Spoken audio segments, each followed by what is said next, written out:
On today's episode of Cheating When Love Lies. My guest today, whom we'll call Victoria, was emotionally and physically abused by her boyfriend. What began as incidents of grabbing and pushing escalated into violent beatings. Victoria said, I never deserved that, and I allowed myself to become okay with it. But it wasn't until Victoria eventually married this boyfriend, oh yes she did, that she became aware of his cheating. Join me to find out what helped Victoria emerge from this nightmare to restore her life as a healthy, independent mom.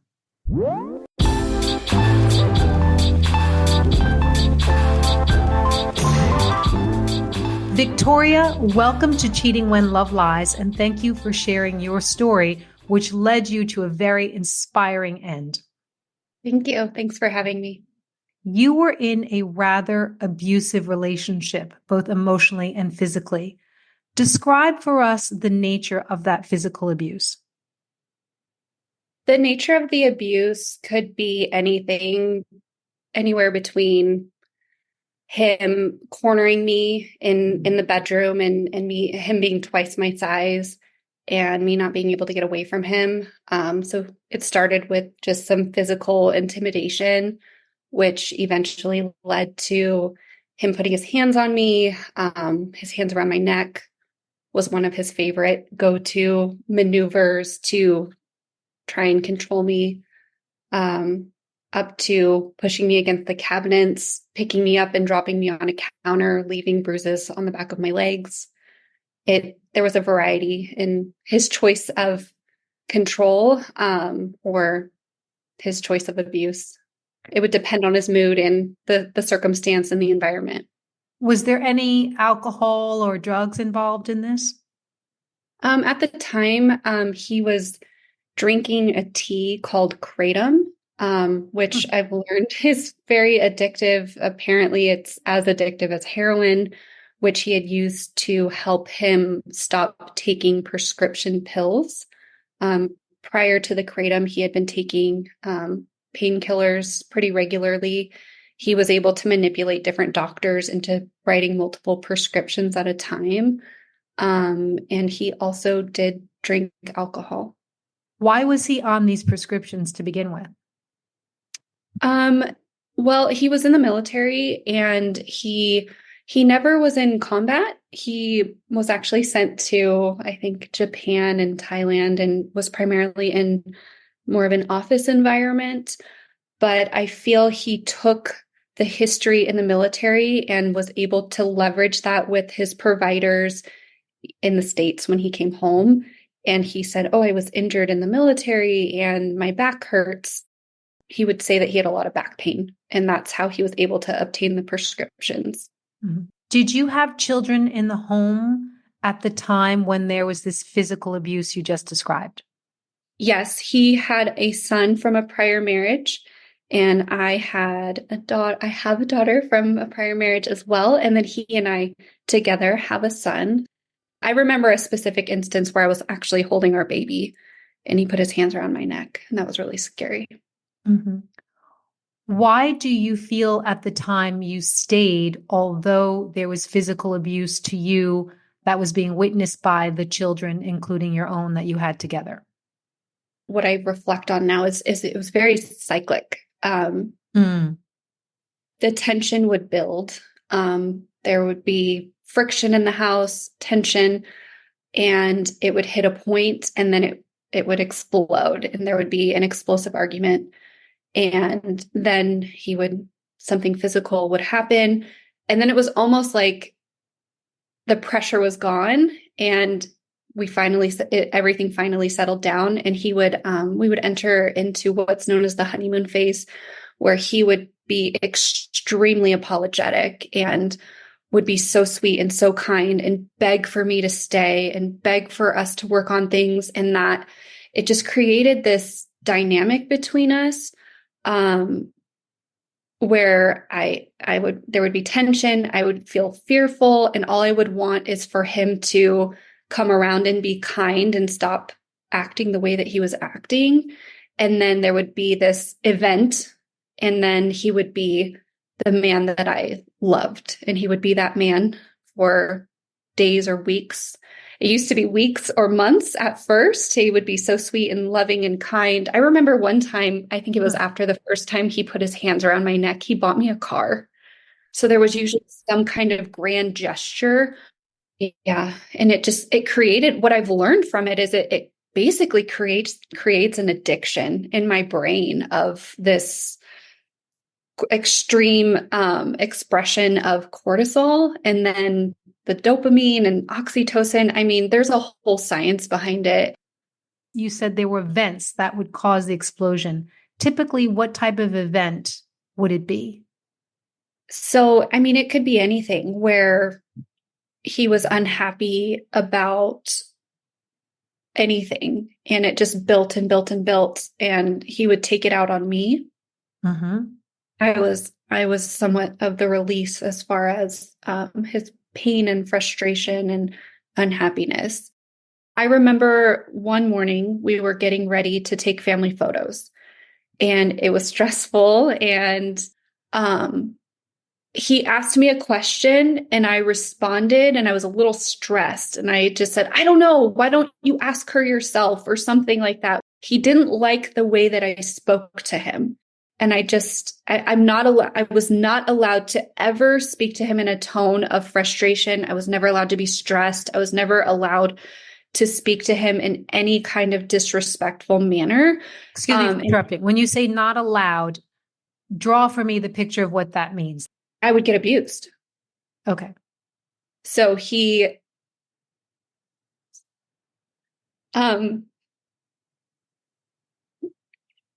that example, that time, I was snippy back, and I said, I don't know, why don't you ask her yourself? Or you could tell I was frustrated or a little irritated, or just not my perfect, happy, submissive wife that he wanted me to be. And he grabbed me by the shoulders, and I got thrown down to the ground in our closet for making that comment. Where did it go from there? Did you get up and do the photos, or? So from there, that was the first time that had happened, that I got thrown down. Prior to that, it had just been him grabbing my wrist or cornering me in a room and intimidating me, him putting his hands around my neck. Right. I'm just going to intervene and say you use the word just. Isn't that terrible? And I want to note that is very egregious. No, I'm not faulting you. It's terrible. But just for any listeners, no, well, it's the state of mind that you were in at the time.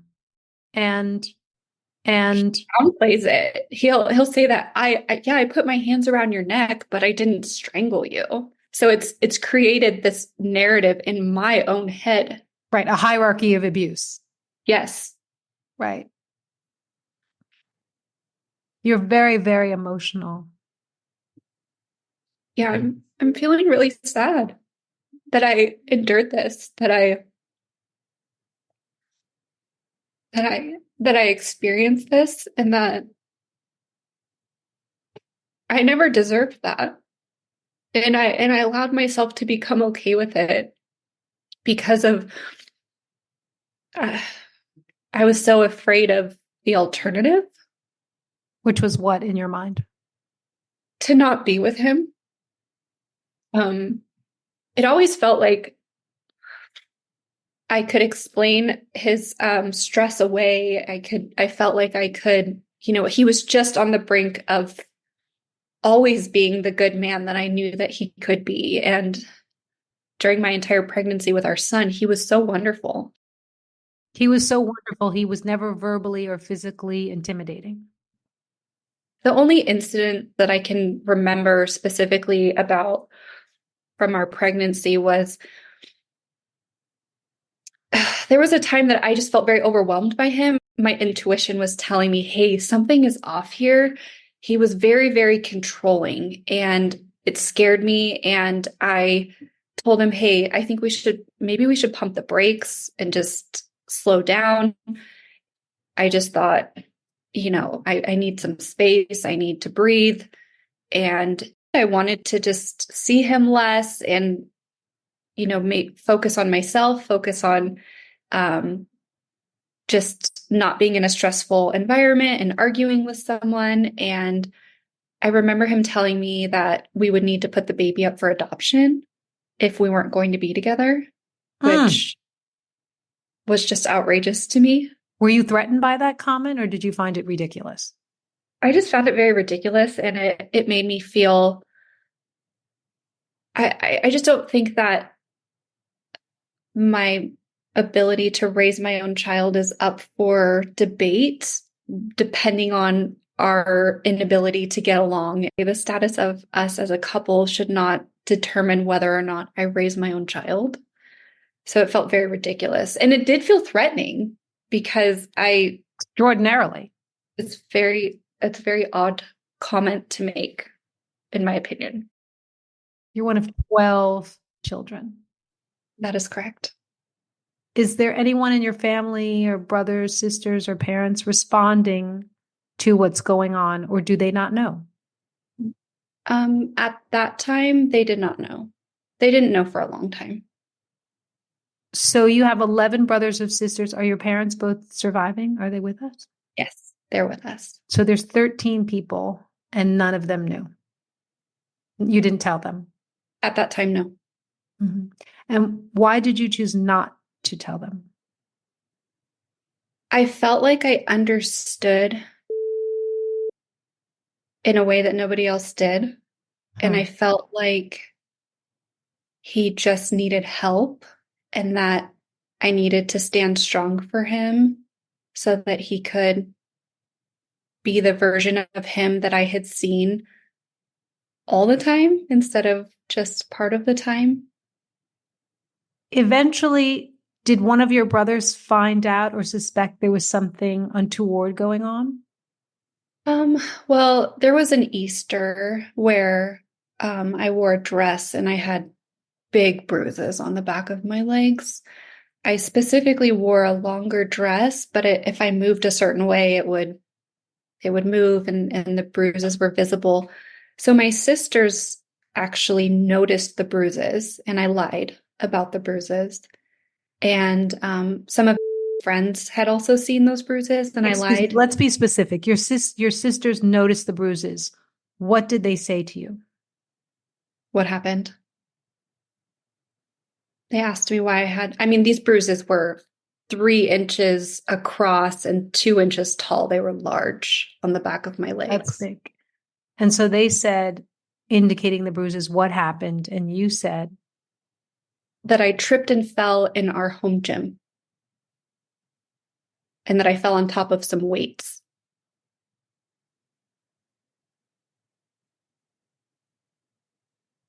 Do you think they believed you? Or they just didn't want to press it? Or I think that their intuition told them that I was not telling the truth, but they didn't press me. Do you know now, looking back, if they felt that was true? Have you asked them? We've talked about it and they say, I remember those bruises. And they haven't confirmed or denied whether or not they knew then. And now I'm curious and I feel like I should ask them. But they tied it together once everything came out a couple of years later. What cheating was involved the tenure of your relationship? Sure. So while separated, he began spending a lot of time with his ex-wife. And so he claims that they did not physically cheat, but he acknowledges that there was emotional cheating going on. He would confide in her everything he was thinking and feeling about me. They would revisit the things that didn't work in their marriage, and they were just talking to each other a lot. And she was there for him and was supportive and kind and meeting his needs on an emotional level. And were you aware that they were talking, or this was all happening surreptitiously?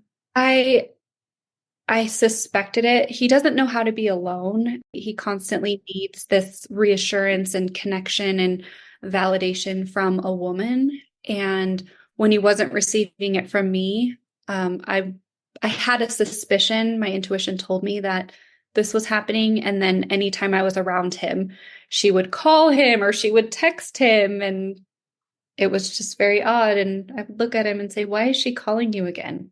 "Oh, she invited you to Christmas to go look at Christmas lights. You're going to go look at Christmas lights while simultaneously going to anger management and church and begging for me to forgive you and to work this out with you. But you and your ex-wife are going to go look at Christmas lights." Okay, that doesn't make sense to me.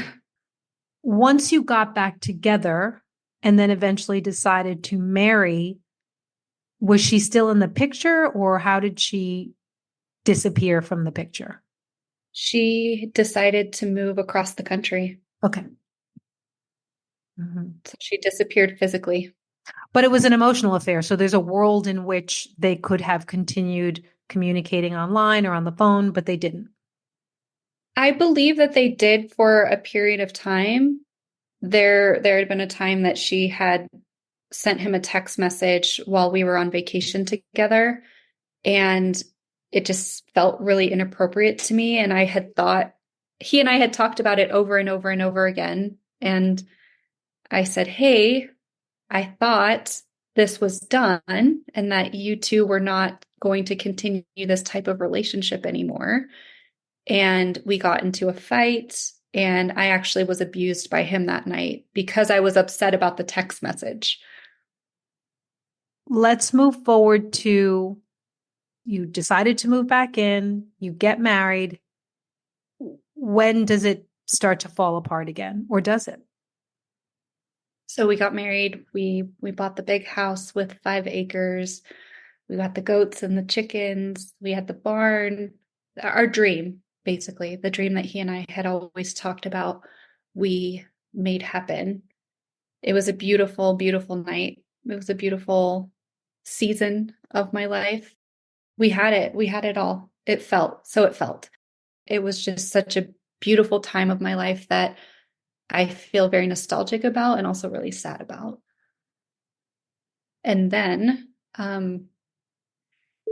got his job back, the one that he was laid off from in 2020. And he started commuting to work an hour and 40 minutes. And then that turned into him staying out there in the Bay Area or a couple of hours away at his parents' house, which was closer to his work. So he would stay for his 4 days of work. And then he would return home for up to 4 days, depending on if he wanted to work an overtime day. Sure. And I feel like that is where things began to go sideways again. He started to get really stressed out. I started to feel frustrated that he didn't want to come home and that he got to just work and then go to the gym and just focus on himself, where I had to work, maintain the house, take care of the kids, and do everything by myself. And it just, we couldn't get it together. And so he would come home and he would be tense or frustrated. And I started to enjoy when he wasn't there. Oh, yeah. And it just, his anger started to come back. How long did the bliss period last before this other period began? I would say this other period started in the spring. So the bliss period lasted for 4 or 5 months. Oh, 4 or 5 months only of bliss. Gets the job back and this situation arises. Then what happens? I felt a shift, and I believe that at some point he met someone that was in the Bay Area and was either from the gym or from work. Something felt different. And I could tell that something was off. How did it feel different? Did it feel different in his communication or when you were intimate, or how did it feel different? I think it was the preference to constantly go back to his parents' house and him not feeling any pull to come home to our big, beautiful house where he had Yes. this huge workshop and all the things he's always wanted and his tools. And he just always wanted to stay out there, which, I mean, we were newlyweds, right? Right. We finally made our dream You've come come so true far. Not only newlyweds, but so you've come far, far. Mm-hmm. so far. And the verbal abuse started again, the put downs, he just would come home and be really mean to me. And What's he putting you down about? he would insult me he would insult me and my family, as far as not being quality, I guess. He had done that in several different instances. I remember him telling me that he gave up his ex-wife's family and traded in that quality of people, where he used to go to these extravagant parties and all of these things, in exchange for me and my family. What did he mean by that? Because I don't know what your family's like. You know, my family, I grew up in a 7-bedroom house with, I mean, there was always food on the table. We always had a car. We always had clothes. All of our physical needs were always met. Mm-hmm. I mean, my dad was extremely successful in his job. My mom was a stay-at-home mom. So sure, we didn't 13 drive.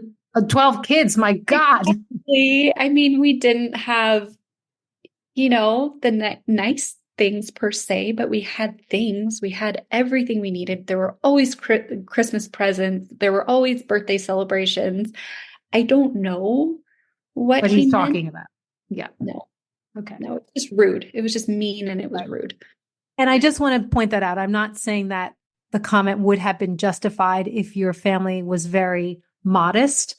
I'm just trying to understand, was he grabbing at straws? Was he trying to find something to put you down about, even if it was untrue or irrelevant?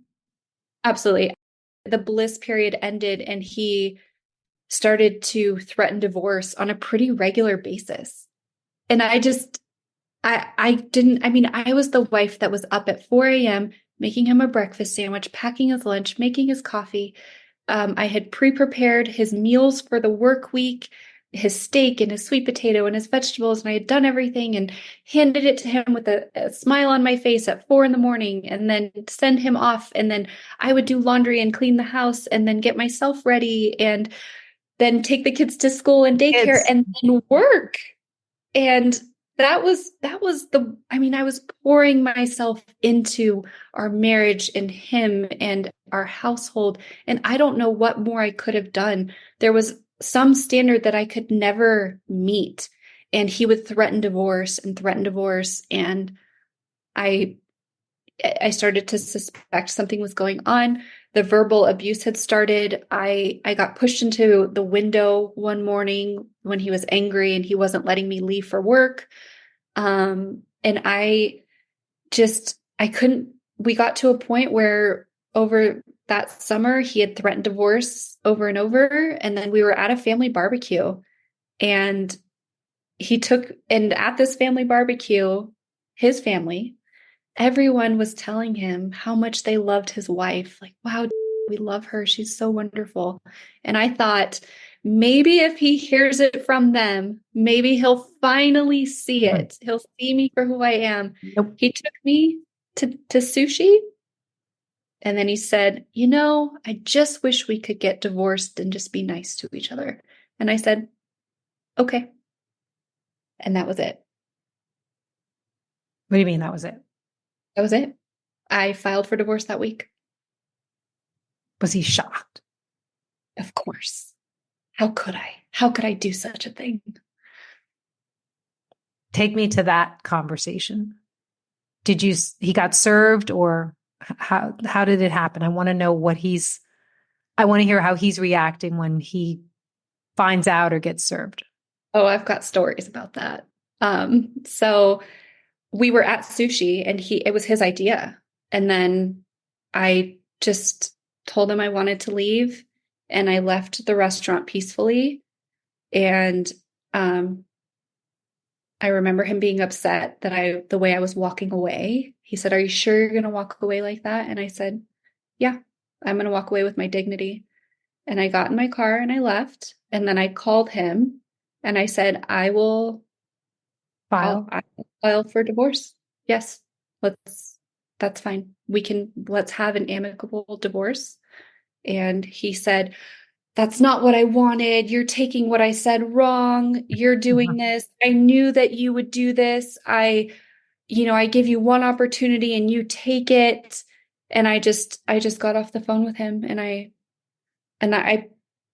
we would talk here and there. And then that week I filed and I told him I was filing. And then the day that I filed, he asked me and I said, "Yes, I filed today." And he was upset. I gave the paperwork to my dad and my dad served him. Yoga really, really was so helpful to you, as well as cold plunging. Please explain what cold plunging is and how it brought you to where you are now. So when the divorce started, there was just I would feel anxious all the time. I couldn't sleep. The weight loss started again. I couldn't think. I just was a mess all the time. I couldn't focus with work. My children would be talking to me and it was like I couldn't even hear them. And I had learned about cold plunging and I thought, you know what? I'm so desperate at this point. I'm going to give it a try. And I started the practice where you get into water that is 30 to 40 Cold. degrees. Yeah, it's really cold. Extremely cold water. And basically you submerge into the water and your fight and flight response kicks in.